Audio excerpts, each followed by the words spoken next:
Tell me about your situation.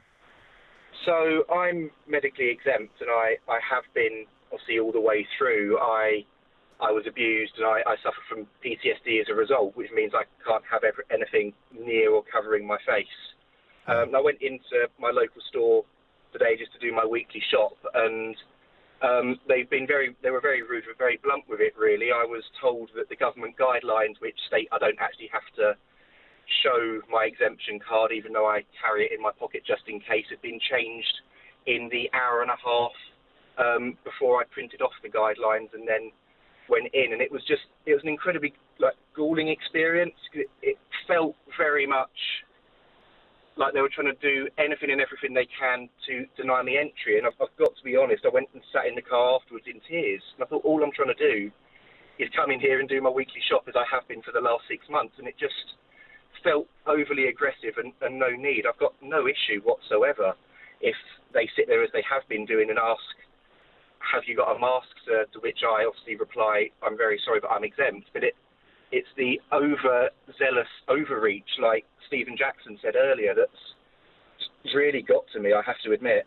It's reprehensible, it's a disgrace, it's appalling, and a great injustice, because it's clear that the law is that if you're not exempt, you must wear a face covering in a supermarket, a law that I follow because I'm not exempt. Now, previously, you've been able to explain your exempt status, but somehow in the last 24 hours, you feel that the mood has changed and supermarket workers are not accepting that anymore.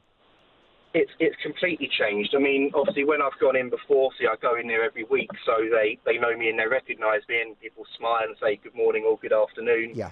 And I just carry on about my business. But obviously, today I walked in as normal, and they've obviously put security guards on the door, and I was stopped, and it felt very much, I'd say, felt like I was accosted, simply for being different. And like I said, I had other customers walking in past me wearing face coverings, obviously because they're not exempt, which is absolutely fine. But I was reduced to the point where the security guard was saying to me, well, you must tell me why you're exempt. And I was trying to say, look, I don't have to. But it reached a point where obviously I had to very publicly, which is something I don't want to have to state what my personal circumstances were, just to feel like I could go in to do my weekly shop. And did they desist after you disgracefully had to say what you've been through earlier in your life? Eventually they did desist, but I've got to be honest, by that point I just thought I don't want to be here anymore. I don't want to come in and shop here. And like I said, I just went and sat in my car in tears for 5 minutes or so and went home. And if you don't mind me saying, it's just the irony of the fact, I mean, eventually I gave myself an hour or so to try and get myself in the right frame of mind to go shopping, which sounds ridiculous. But I went to another store and they were absolutely fine, didn't ask anything, smiled as I went in, and I did my shop. But obviously I listened to the tannoy that comes over, and the fact that the tannoy comes over in all of these stores and says, please be respectful and mindful that some of our colleagues and some of our customers have hidden disabilities and please show them respect. And I just found that rather ironic, considering obviously how another store had treated me some hour earlier. Who do you blame, the government or overzealous supermarkets? It's difficult to say. I mean, obviously, it's not.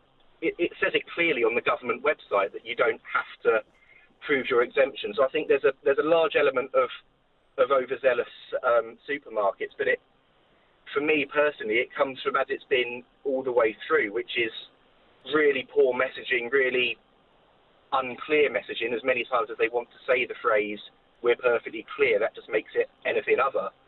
And it's just, like I said, it's creating these really difficult experiences for people like myself, where we now feel like we have to psych ourselves up to go for the weekly shop. Are you also supposed to starve to death? I mean, you go to the supermarket to get basic foodstuffs and loo roll and life's essentials. I mean, what are you supposed to do if you can't go into a supermarket? No, I know exactly. And I mean, obviously you can sit there and order takeaways, or you can sit there and order a delivery. But obviously those slots are more difficult to come by. Oh, good luck getting a slot. You've got no chance. 2 weeks, 3 weeks with Ocado. And by the way, you've also got to be a multi-millionaire to afford those posh online supermarkets. Exactly. And in my opinion, if you've got somebody that's shielding, who is unable to leave their house, Yeah. they're people that should be taking those slots, not somebody like me who is able to get out and go to the shops, but doesn't feel I can because I'm going to be discriminated against on the door. We've gone very late to the news, and I've asked Emily Rose Adams to hold fire because we had to air your call, Rob. I'm so angry on your behalf. You've demonstrated amazing courage and composure, in that situation of being harassed about what your exemption is, which, by the way, they are not allowed to ask you why you are exempt. And it strikes me that because of the stupid interpretation of a perfectly reasonable ruling, you are a victim all over again. It's not acceptable. And my heart goes out to you, Rob. And all I can say is thank you for sharing this story with the nation.